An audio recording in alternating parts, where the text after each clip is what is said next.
Vamos retomar agora um assunto importante que chama pivô. Vale ressaltar que vocês não devem confundir com pivot point. Pivot point ou ponto pivô é algo diferente, que é uma fórmula matemática baseada nos preços do dia anterior. Geralmente você desconsidera um dos quatro, então você pega mínimo, máximo e fechamento, faz a média aritmética, acha o pivot point e aí você faz uma fórmula matemática bem simples para achar suportes e resistências para o dia todo com base nos preços do dia anterior. É uma ferramenta muito comum para quem faz day trade. Ela foi iniciada em décadas atrás, lá na Bolsa de Chicago, para essas operações durante o dia, que a gente chama intradiária. E o nome, por ser semelhante, confunde muita gente, tá? Não vou falar agora de pivot point, eu vou falar de pivô, que é aquele ponto de reversão, é o ponto de virada. E vamos então explicar o que é o pivô, que é um assunto que muita gente se confunde e acha complexo, mas não é. Pessoal, o pivô nada mais é que o momento de uma reversão de tendência, de uma alta para uma queda ou de uma queda para uma alta. A gente já aprendeu sobre linhas de tendência e canais. Então vamos supor num movimento de zigue-zague secundário, fundos ascendentes, topos ascendentes, temos aqui uma LTA, união dos fundos, utilizar o zigue-zague, pegar aí um movimento secundário, angulação próxima a 45 graus, pode desprezar sim alguns pavios isolados, e aí você monitora o primeiro topo, traça a paralela para ver se vai ser respeitado. E sim, olha só, não só dá indicações de fundos, né, para recuperações, mas também mostra quando o movimento fica esticado ao se aproximar da paralela. Um belo dia esse canal resolve mudar, não vai subir para sempre, né? Concordam?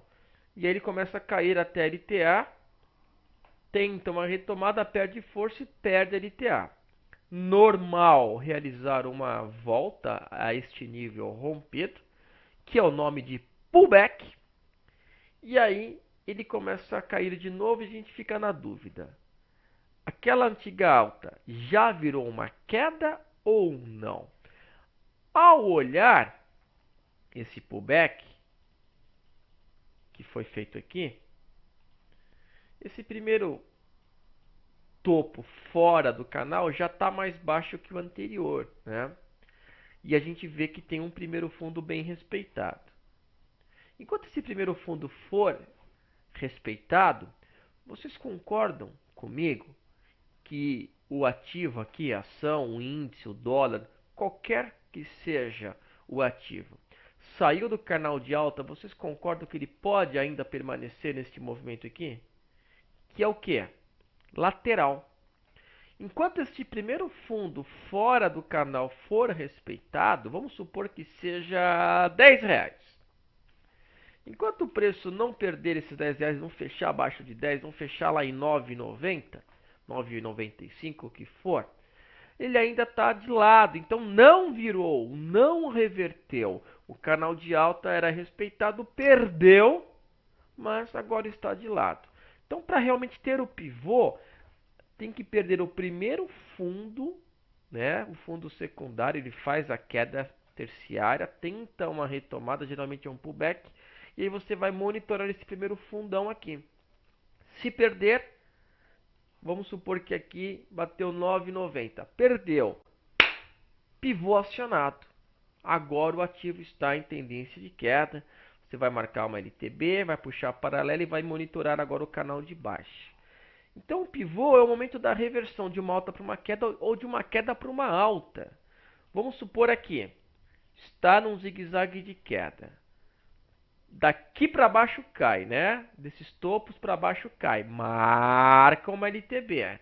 Puxa a paralela, vê onde está o canal. Vamos supor que quebrou a LTB, pullback. Aonde que vai entrar em tendência de alta? Se respeitar esse primeiro topão aqui fora do canal, sempre procure o pivô fora do canal, né? Não procure o pivô dentro do canal, que não vale, não será uma reversão consistente. Tem que sair do canal, faz a quebra, rompeu, geralmente descansa e faz esse pullback, e aí você vai ver na retomada. Se quebrar esse topo, será o pivô. Se respeitar, ficará ainda lateralmente. Então, vamos supor que aqui saiu de R$ 8 aqui, foi lá buscar os R$ 11, tá ok? Bateu aqui R$ 11,50. Onde vai ser o pivô? A quebra dos 11,50. Vamos supor que um belo dia fechou em 11,70. Ótimo, ótimo. Agora sim, pivôzão de alta, marca a LTA, acompanha a paralela e vamos acompanhar um zigue-zague de alta aqui, tá ok? Então, pivô, o que será que é o pivô? Temos aqui a teoria, mas é um resumo do que eu já expliquei. Vamos ver alguns exemplos práticos desse momento que se dá a reversão da tendência. Olha aqui, Pão de Açúcar. Nós tínhamos fundos ascendentes, topos ascendentes, perdeu LTA, marcou um fundo, topos descendentes, e aí a gente teve aqui o ponto de pivô, onde ele vai perdendo fundos já descendentes. Aqui em Banco do Brasil, ficou de 94 a 2000, 2001 em queda. Quebrou LTB, fez o primeiro topo, pullback. Fez o primeiro topo aqui, subiu, pullback. Ao quebrar essa linha, que até ele voltou a testar o suporte, foi o ponto de pivô. É esta região. Não queira também pegar, às vezes, o momento exato, mas é a região que reverte a tendência. Aqui, qual foi a região que reverteu a tendência em Embraer? Tínhamos aqui uma LTA linda. O que eu fiz aqui, pessoal? Angulação próxima a 45 graus, tendência secundária. O que eu fiz aqui? Eu desprezei alguns pavios. Isso você não só pode como deve, ó. É que como está um zoom bem out, bem aberta a imagem, parece que rompeu pouco, mas quem estava acompanhando dá para perceber, principalmente esse segundo pavio rompeu bem a LTA, mas não confirmou, tá? Só que perdeu a LTA e marcou aqui esse fundão, marcou esse fundão aqui, ó. Marcou esse fundaço. E aí quando fez o pivô? Quando ele rompe, pullback e derrete. Então você vê que aqui, ó, foi o pivô. Ele tentou ficar de lado, mas aí perdeu esse suporte e fez a reversão de tendência. Então olha aqui um pivôzaço, ó. Esse primeiro fundo fora da LTA, quando perdido, fez o pivô. Neste momento aqui, eu vou pôr um círculo amarelo. Neste momento aqui, ele fez o pivô de baixa. Nesta região aqui, fez o pivô de alta aqui. Sim, senhor. Sim, senhora. Sim, senhor. Sim, senhora. E aí, lindo movimento de reversão. Essa alta toda em 2009 foi toda a recuperação da crise subprime. Cada vez mais nas últimas décadas, as crises têm tido uma recuperação mais rápida. Pivô de baixo em Uzi Minas. Recentemente, GGBR4, no final do ano passado, de outubro para novembro, o ativo GGBR4, lição de casa. Pessoal, lição de casa, por gentileza, anotem. Olhar, pega GGBR4 julho, agosto, setembro, marca uma LTB, vai andando candle a candle para o lado e marque quando teve o pivô, tá bom? Lição de casa. Você vê que respeitava uma LTB, rompeu, fez o descanso, voltou a testar esse topo ainda em movimento lateral, descansou um pouquinho mais e fez o pivô. Foi muito claro o pivô aqui em GGBR4. O momento que faz o pivô, sinalizando essa retomada, o papel explodiu. Explodiu de coração aqui na maior intensidade. Que linda movimentação GGBR4. Você vê que saiu de 14 para 22. E o que causou tamanha força e sinalização gráfica, na minha opinião, a sinalização de tamanha força foi justamente o pivô em GGBR4. Pivô esse que também deu uma saída no papel. Por quê? Porque ele tinha uma LTA, até com uma angulação mais intensa, caiu, subiu, marcando esse primeiro fundo. Perdeu, era para ter saído mesmo quem tinha um papel para médio a longo prazo. Então você vê que deu a alta com um pivô e deu a saída com um novo pivô. Não tentem também, às vezes, olhar na vírgula dos centavos. Você tem que identificar bem a região. Então a região de pivô vai ser quando romper o primeiro topo fora da LTB aqui, ó. O primeiro topo fora da LTB. Tá de lado, rompeu, pivotou, Leandro. Aqui pivotou, aqui é o pivô. Na alta, acompanhando a LTA, primeiro fundo, tá de lado, perdeu, Leandro. Aqui perdeu, pivotou para baixo. Então aqui é o pivô. Aqui, ó, onde eu estava apontando, tá? Aqui um pivô da queda para uma alta e aqui de uma alta para uma queda. O pivô, ele coincide muito com a entrada da onda 3 de Elliott, que eu vou ensinar com calma para vocês. Só rapidamente falar. A quebra aqui é a onda 1, descansa em 2 e a entrada da onda 3 maior. Na queda aqui também pode coincidir com uma entrada de uma onda 3 ou, no mínimo, a C corretiva, mas calma. Aqui eu quero que vocês entendam um pivô, tá? Mais à frente vocês vão entender Elliott. Muito importante que você não tente pensar muito à frente. Às vezes o que eu passo está tão simples, pô, me desmistificou, simplificou a minha vida, mas eu quero já algo a mais. Calma, veja o lado bom. Você está entendendo a ferramenta que eu quero ensinar. Então mantenha um controle da ansiedade, né? Porque eu estou vendo muitas perguntas que chegam para a gente, é uma ansiedade de algo mais à frente que nós vamos ensinar. Entenda bem o conteúdo que eu estou querendo passar. Entendeu bem suporte e resistência? Entendeu bem linhas de tendência? Entendeu bem canais? Tá entendendo bem agora pivô? E como são assuntos fundamentais, vale aquele meu recado. Reveja as aulas por gentileza, tá ok? Pessoal, propriedades. A escala é fundamental, jamais utilizem escala aritmética, jamais. Sempre a escala logarítmica, também em algumas plataformas chamada de escala log. Por quê?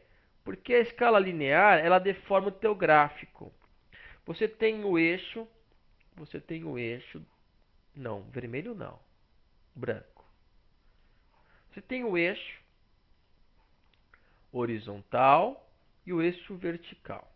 O eixo horizontal é o tempo, né? Dia 1, dia 2, dia 3, dia 4, dia 5 e aqui vertical o preço. Se você plota o teu gráfico, que é automático, você vai lá mudar nas propriedades. Se você plota no eixo vertical o teu preço na escala linear aritmética, você está aqui com 10 reais, aí o preço vai para 20, aí o preço vai para 30, aí o preço vai para 90, aí o preço vai para 100. Me diz uma coisa, 10 para 20, 10 para 20 é a mesma coisa que 90 para 100? Uma ação que estava num canal de alta, subiu de 10 para 20, descansou 15, aí ela está lá em 90, foi para 100, descansou. É o mesmo ritmo percentual? Não! Pessoal, aqui está dobrando de preço. Aqui está dobrando de preço. Aqui é perto de 10% a variação, né? 90 para 100. Um pouquinho mais de 10% vai subir de 90 para 100. Aqui está subindo 100%. Tá errado. Errado. Não é. E tem plataformas como o MetaTrader que só tem a escala linear. Não é para usar MetaTrader para ver gráfico. Não é feito para isso. Você tem que estar na escala correta. Eu fico bem pensativo quando eu vejo muitos professores analistas não saber diferenciar escala. Isso é fundamental para ver gráfico. Devia ter 10 questões na prova do analista técnico sobre escala. Pessoal, escala é fundamental. Eu sempre fui muito chato em tentar entender a diferença. Não vejo qualquer sentido na escala linear aritmética. Quando você traçar um canal na escala aritmética, ele vai fazer uma curva. Quando é um canal mais longo, ele está subindo aqui 10 para 20 descansou, aí ele começa a fazer isso aqui, ó. E aí você não tem mais uma LTA, você tem uma curva. O teu gráfico fica totalmente deformado, totalmente deformado. E para você também mensurar descansos saudáveis percentuais, expansões percentuais, ritmos de movimento, também não serve. Você está totalmente cego ao olhar um gráfico na escala linear, na escala aritmética. O correto é o que? Do 10 para o 20,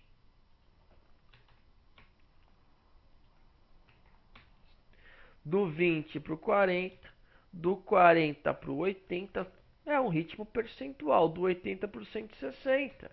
E aí o 30 vai estar aqui. Aqui vai estar mais concentrado, 50, 60, 70. Você vê do teu lado direito essa realmente movimentação do preço percentual, esse ajuste, né? Quando você colocar a diferença aqui do 10 para o 20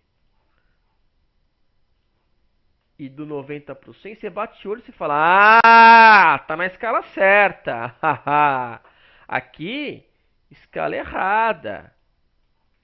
Então, na dúvida, sempre na escala logarítmica. O que eu fiz na mão tá aqui na tabela, né? Tá aqui na tabela para vocês, para eliminar distorções. Até para projeções. Quando você olha o gráfico aqui do lado esquerdo, você tinha aqui uma alta, descansou, você achou que aqui já ia bater. Não, bateu mais. Pô, mas não bateu a mesma proporção. Percentualmente bateria. Visualmente não está batendo metade metade porque está na escala errada. Olha o mesmo gráfico na escala correta. Subiu e replicou o mesmo movimento. Metade metade. Então, se você tiver na escala incorreta, vai atrapalhar para você enxergar retrações e expansões. Olha o Ibovespa aqui, que eu pedi a vocês uma lição de casa, de traçar um canal de alta de 2004 até 2008. Lembram? Pô, Leandro, eu não achei um canal de alta. Ele até começa um canal de alta, mas depois ele faz uma curva aqui.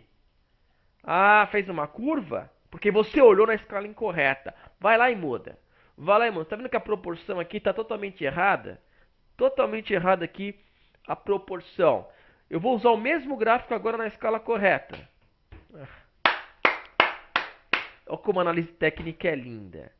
Mas, se a pessoa não aprendeu a entender que canal é melhor que quebra de resistência e não sabe diferenciar a escala, vai falar que gráfico não funciona. Olha que canal maravilhoso de 2004 até 2008. O simples que funciona. E quando perdeu, era para estopar aqui, sim senhor, sim senhora. Aqui era para estopar, mas já estava batendo na paralela do canalzão primário lá em 2008 que eu mostrei naquele gráfico que está na cor escura, né? Que está com fundo claro. E olha como a paralela deu sinal de movimentos esticados nesses anos. Sim, senhor, sim, senhora. Aqui pior, né? Porque era paralela tanto do secundário quanto do primário. Voltem na outra aula que eu mostrei lá o canal primário. Pô, Leandro, que gráfico lindo, concordo. Mas, com o mínimo detalhe importante, você não está vendo nada. Você não vê canal nenhum, você só vê uma curva. Porque está na escala errada. Aqui ele está considerando que esses 5.000 pontos de 17 para 23, esses 5.000 pontos aqui de 17 para 23, é a mesma coisa que 68 para 73. Não é. Não é. Aqui tem que ser muito maior o tamanho do que lá para cima. Esses 5.000 pontos é muito maior percentualmente. Quer ver só? Olha aqui. 5.000 pontos de 17 para 23 é muito maior do que 68 para 73. Agora sim, só de bater o olho no eixo vertical do preço, eu estou vendo que estamos na escala correta. Faz sentido para vocês? Concordam? Ótimo. Então, se você vê alguém usar escala linear aritmética, já dá aquela bronca, hein? O zoom.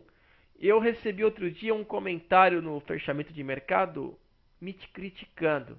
Nossa, Leandro, é irritante você ficar manipulando o zoom. Olha, pode chamar do que quiser, mas é fundamental, é importante. Então, se você achou irritante, né, no caso quem comentou lá no fechamento, é porque não utiliza. E se não utiliza, está fazendo errado.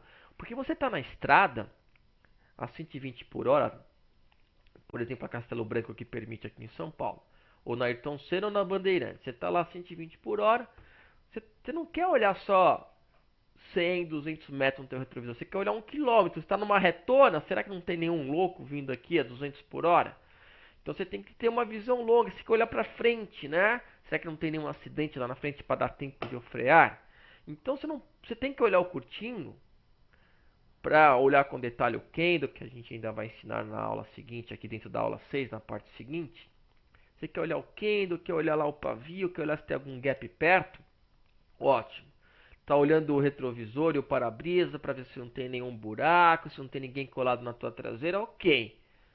É importante, mas não deixe de olhar também lá para trás e lá para frente. O zoom é muito utilizado para quem tem mais experiência. Então, quero que quem esteja no momento inicial de análise comece a manipular. No teclado é o menos e mais, ou tem as lupinhas na barra de estudos aí da tua plataforma. Por exemplo, você está vendo aqui o papel numa linha testando aqui. Você não consegue entender muito bem o que está acontecendo. Se você der um zoom, opa, ele está tentando um pivô de alta. Ele fez aqui, ele fez aqui a quebra de uma LTB, pullback e vou ficar tentando romper para cima, porque ele já vem de uma longa queda e já está formando fundos ascendentes. Olha quanta coisa que a gente não estava tendo de leitura. Papel tentando uma reversão, fundos ascendentes para pivotar. Olhando só aqui, eu não entendo nada. Não estou tendo essa visão que ele já vem de fundos ascendentes. Não tenho essa visão que esta região aqui, que ele está testando, se romper vai ser um lindo pivô. Porque eu estou olhando muito curto prazo, olhando alguns meses. Eu tenho que olhar no mínimo um ano. Até porque, será que não tem algum gap importantíssimo um ano atrás? Talvez. E esse gap poderá também puxar o ativo. Então, o zoom tem que ser manipulado, sim senhor, sim senhora. Sinto lhe dizer, para quem mandou lá o comentário, eu acredito que não tenham sido vocês da turma, que se ele não gosta, ele vai perder uma grande ferramenta, porque manipulação do zoom é fundamental. Quer ver um outro exemplo? Aqui. Poxa, o que está acontecendo com o Bradesco, hein? Está tentando subir, está tentando uma figura gráfica. Tinha aqui fundo, fundo perdeu, voltou. Eu não estou entendendo muito bem a visão aqui de Bradesco. Aí eu vou para o longo prazo. Perigo aqui em Bradesco, hein? Perigo naquela época. Por quê? Porque ele vinha com fundos ascendentes. Esse pavio tinha que desprezar, sim senhor, sim senhora.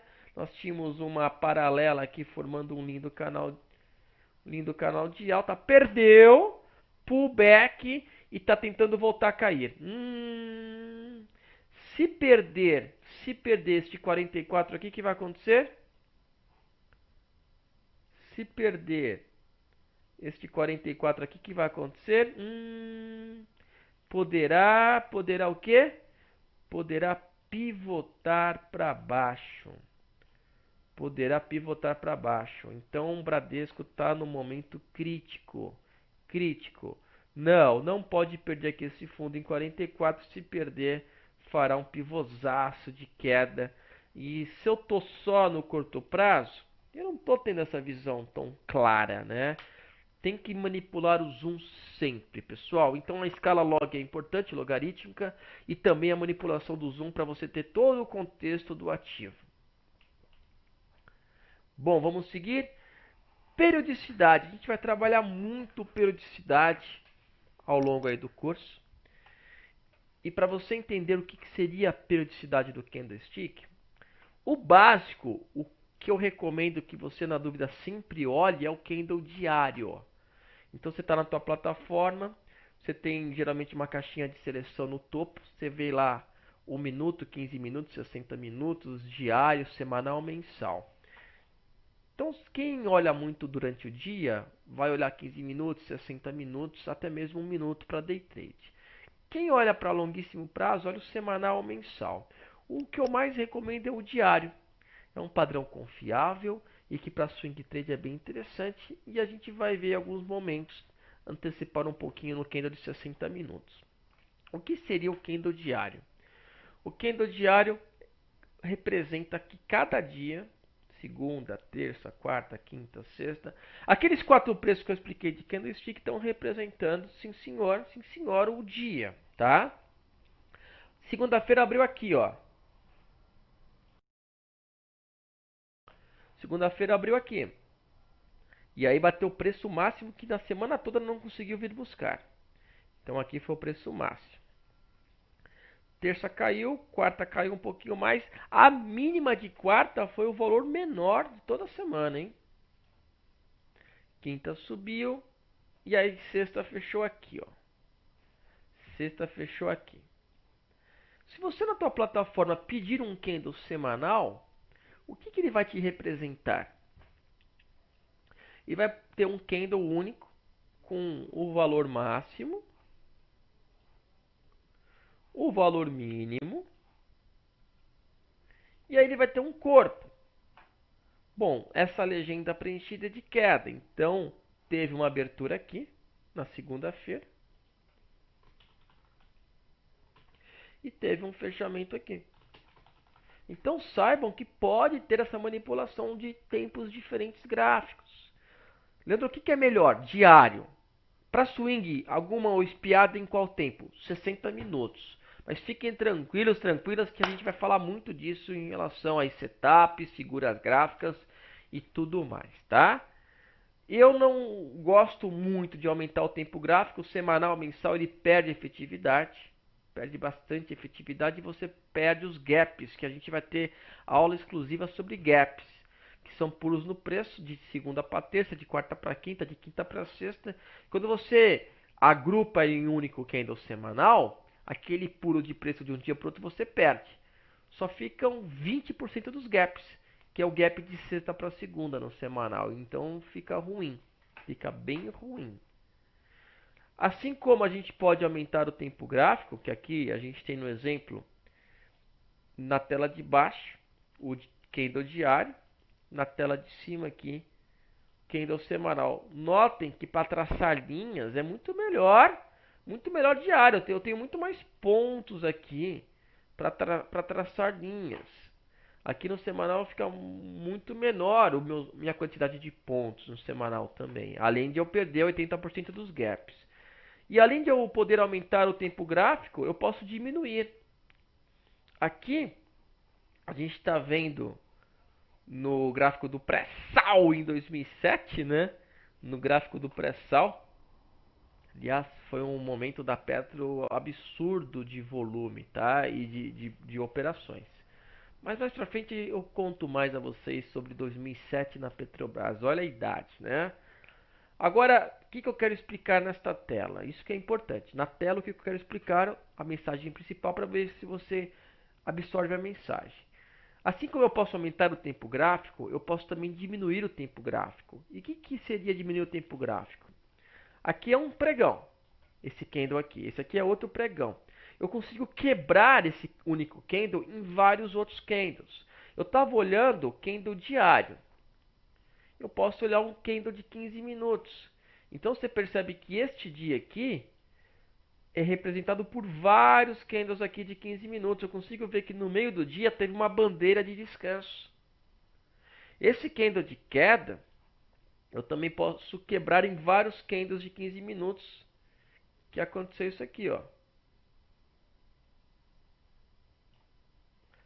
Então esta alta, ela está aqui em 15 minutos por vários candles e esta queda de um dia também representada.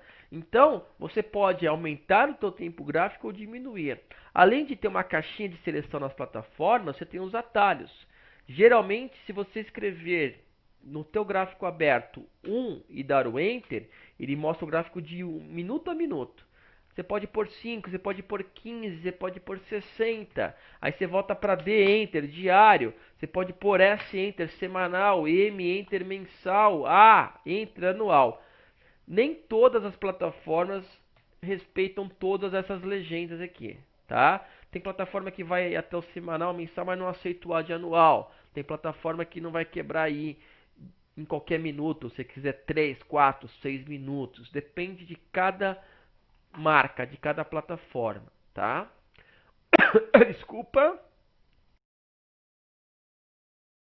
O tempo em São Paulo tá maluco e eu não estou 100%, mas a minha motivação está 100% e nosso conteúdo vai estar 1000% aqui. Desculpa essa leve engasgadinha, tá bom, pessoal? É seguinte, o que eu quis explicar em propriedades? Que você tem a possibilidade, sim senhor, sim senhora, de mudar a escala aritmética e logarítmica. Sempre usa logarítmica. Senão vai estar com gráfico distorcido. Não se esqueça de manipular o zoom, zoom in, zoom out, para não perder informações importantes. E também saiba que, apesar do candle diário ser o mais difundido e que a gente vai nos basear, principalmente agora no início desses conteúdos de análise técnica, você tem sim também possibilidade de aumentar o teu tempo gráfico do teu candle, do diário para o semanal, para o mensal, para o anual, ou também de diminuir, olhando intraday durante o dia, 60 minutos, 15 minutos, 5 minutos, 1 minuto. Então, escala é muito importante, escala é muito importante, escala log, a manipulação do zoom, a periodicidade, a gente vai usar muito diário com espiadinhas nos 60 minutos, eu vou explicar tudo isso com calma. Já o day trade, que a gente vai ter aula ao vivo prática, 1 minuto é um tempo bem ágil, né? E variações com 2, 5 e 15 minutos também são bem consultadas. Um outro aspecto que eu quero que vocês fiquem atentos ao longo do curso é a tela, né? Fiquem atentos e atentas com a tela sempre limpa. A gente vai falar tudo sobre indicadores, osciladores, mas nada impeça que você tenha um outro gráfico em uma nova aba para ver teus estudos. Se você gosta de ver o retorno à média de 9 períodos, se você usa muito a banda de Bollinger, se você acompanha o movimento aí com high-low, tudo isso eu vou ensinar. Mas o que eu quero dizer é que esses estudos achatam um pouco o seu candle. E na hora que a gente for ver figuras, a gente quer um candle bem esticado para as figuras ficarem bem destacadas na nossa tela. Então, outra característica que eu quero que vocês comecem a já prestar atenção é a tela limpa. A tela limpa traz boas linhas de tendência, de alta, de baixa, bons canais, porque o gráfico não está achatado, tá bom? Então, sobre parâmetros e ferramentas, essas questões são as mais importantes e fundamentais. E essa aula não tem como escapar. Será base, suporte, resistência, linhas de tendência, canais, pivô e todas essas características e parâmetros é muito fundamental para a continuidade do nosso curso, ok? Se você puder rever, será excelente. Na sequência, falarei com vocês sobre candlestick. Pô, mas você já explicou o que é o candle, aquela vela japonesa, o candelabro que mostra mínimo, máximo, abertura e fechamento. E eu não entrei no mérito dos padrões de reversões, o que o candle nos representa com o seu visual, que é na continuação desta aula 6. Tá ok? Vejo vocês no próximo vídeo.